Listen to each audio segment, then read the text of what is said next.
reavivados pela sua palavra, com o pastor Ronaldo de Oliveira. Olha, eu fico muito contente e esperando esse momento para poder abrir a Bíblia e estudarmos mais um capítulo da Bíblia ou deste livro sagrado juntos. É muito bom, né? Começar assim o dia, acorda cedo, lê o capítulo, ouve de novo o programa, arruma sua cama e sai para ser Jesus para as pessoas. Esse é o objetivo do seu programa Reavivados por Sua Palavra. Todos os dias aqui na TV Novo Tempo, nós estamos lá, todos os dias. Mande suas observações, mande as suas mensagens. Nosso interesse é saber como é que você está reagindo diante do estudo da palavra. Muitas pessoas pedem oração, é muito bom ter este convívio, mesmo que à distância, mesmo pela internet, vale a pena criarmos este grupo de pessoas que amam a palavra e crescem ao estudá-la. Estamos aqui no Cevisa, é uma parceria muito gostosa que fazemos com eles, porque é um local agradável, silencioso, tranquilo. Estávamos fazendo ao ar livre, vamos voltar mais umas temporadas e agora estamos aqui numa das salas de reuniões que eles fazem aqui todos os dias. É muito gostoso. Venha conhecer o Cevisa. Bom, vamos lá, palavra de Deus hoje. Nós vamos falar sobre Êxodo capítulo 7. Êxodo 7, uma continuação, né? Aqui nós encontramos Moisés e Arão se preparando para conversar com o faraó, para pedir a faraó que o povo saia. Bom, o próprio povo estava assim um pouco chateado com Moisés, você se lembra, né? Porque faraó pediu para tirar a palha que eles davam para o povo hebreu para fazerem os tijolos. Eles tinham que buscar a palha e tinham que fazer a mesma quantidade de tijolos. Uma coisa desumana, não é? Bastante desumana que o Egito estava fazendo com o povo de Deus. Mas assim mesmo, o que Satanás faz? Ele sempre tenta destruir aquilo que Deus faz de bom. Por exemplo, através do povo de Israel, da tribo de Judá, das 12 tribos, né, a tribo de Judá, nasceria o Messias. Ora, da cabeça de Satanás e dos seus anjos, nada mais lógico do que acabar com o povo todo. Se ele puder acabar com o povo todo, escravizar o povo todo, fazer com que tenham uma mente bem pequenininha, não tenham vontade própria, assim ele faria e como fez, não é? Quando mandou matar os meninos, né? Quando o faraó mandou matar os meninos que nasciam das famílias hebreias, também estava à mão do nosso inimigo ali. Quando Herodes mandou matar as crianças com 2 anos e meio para baixo, estava à mão do nosso inimigo. Quando o povo de Israel, vamos ver isso mais para frente, quando o povo chegou ali em Canaã, viu gigantes e temeu e tal, saiu. Satanás colocou pessoas ali para poder fazer o povo temer e não ocupar a terra que era uma promessa de Deus. Bom, aqui estão os dois se preparando para falar com o faraó. A última palavra aqui do capítulo 6 é Moisés dizendo: eu não sei falar bem, como pois me ouvirá faraó? Então começa o capítulo 7. Então disse o Senhor a Moisés: vê que te constituí como Deus sobre faraó, e Arão teu irmão será teu profeta. Desculpe, a mesma relação que nós temos, não é? Você vai aplicar aí na terra. Eu falo para você, então você vai ser a voz de Deus, né? A minha voz. Você fala para Arão, e Arão é o profeta, que ouve a voz de Deus e fala então para faraó. Então, tudo que eu te ordenar você fala. No verso 3 ele diz assim: eu porém endurecerei o coração de faraó e multiplicarei na terra do Egito os meus sinais e as minhas maravilhas. Muita gente não entende bem essa questão de eu vou endurecer o coração, né, de faraó. Na realidade, a semente é a mesma. A semente que Deus plantou era igual. Quem era faraó? Faraó era um Deus que estava na terra, quando morreria ia fazer parte, não é, da outra vida como Deus, ia proteger pessoas que o seguissem. Havia centenas de deuses no Egito e assim eles funcionavam. Era um Deus competindo com o outro. Lembram-se quando Moisés foi conversar a primeira vez com o faraó? E ele disse assim: eu não sei quem é esse Deus, não conheço esse Deus. Esse Deus não é mais poderoso do que eu, do que os meus deuses? Quem é o Deus de Israel? Não é ninguém. Não é? Desprezando a imagem de Deus, não é? A figura de Deus. Desculpe.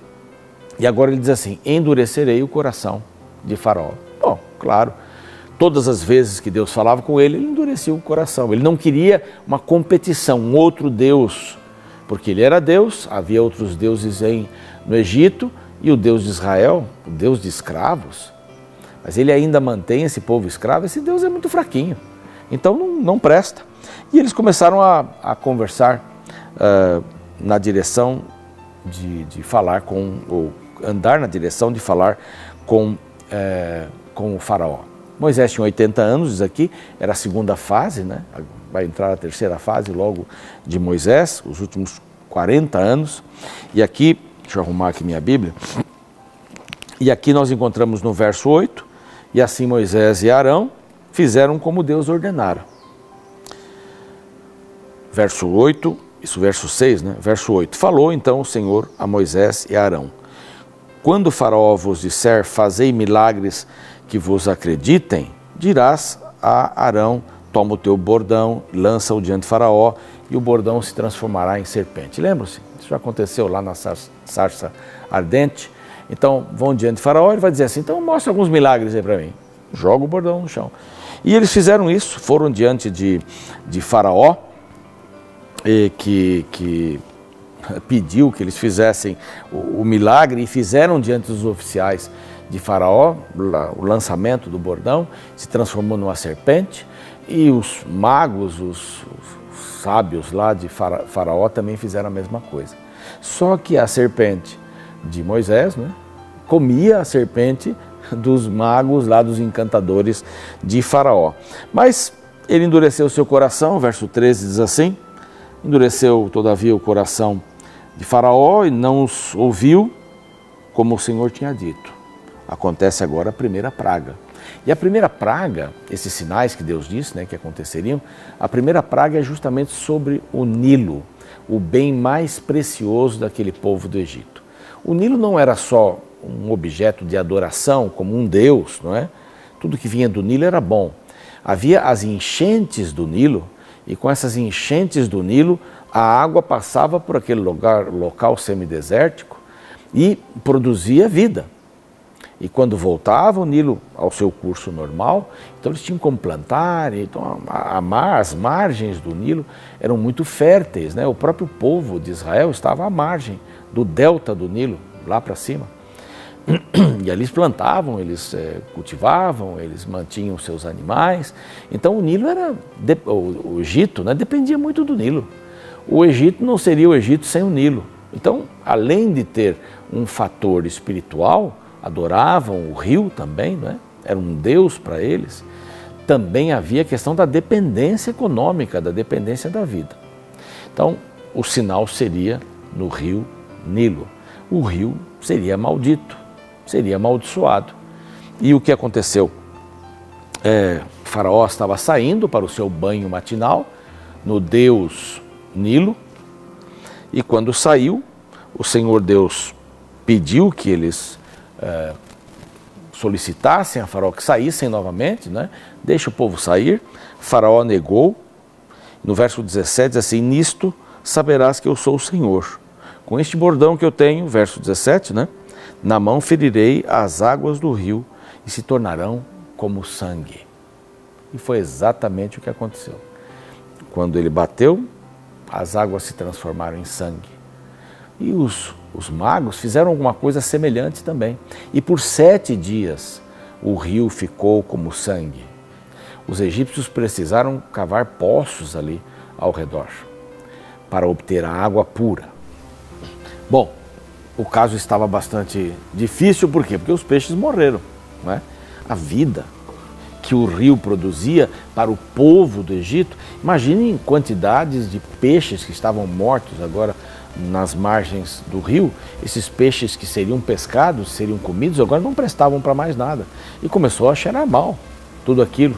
Mas a Bíblia diz aqui, como os magos de Faraó também fizeram coisa semelhante, conseguiram colorir aí a água do rio, vejam, é a segunda vez, né? Eles fizeram a serpente, assim como o bordão, não é? O cajado de Moisés foi usado para fazer a serpente, e aqui da mesma forma. Quer dizer, o diabo sempre tem uma contrafação. Sempre tem, sempre tem. A família, o modelo de Deus, ele tem uma contrafação. A família moderna, que tem uma porção de descaminhos aí em relação à vontade de Deus. Mas por causa disso, aqui diz, endureceu o seu coração novamente. Meu querido, minha querida, você sabe que nós temos que estar bem ligados na palavra de Deus para fazer essa diferença entre aquilo que é de Deus e aquilo que é do mal. E às vezes são muito parecidas as coisas, não é? A saúde, cuidar da saúde da maneira de Deus e da maneira do mal. Quanta coisa você encontra por aí com excesso de açúcar, excesso de sódio e com um desbalanceamento tremendo, enquanto que as coisas da natureza são bem balanceadas. E assim é na família, assim é no amor, o amor falso, o amor verdadeiro, a mentira e a verdade, sempre existe uma contrafação. Que Deus possa abençoar você, que seus olhos estejam abertos, que não endureça o seu coração. Vamos orar? Pai bondoso, pedimos a tua bênção e discernimento para saber quais são as suas coisas e quais são as coisas do mal, para seguirmos os teus caminhos. Em nome de Jesus, amém. Que Deus te abençoe, espero você no nosso próximo encontro aqui.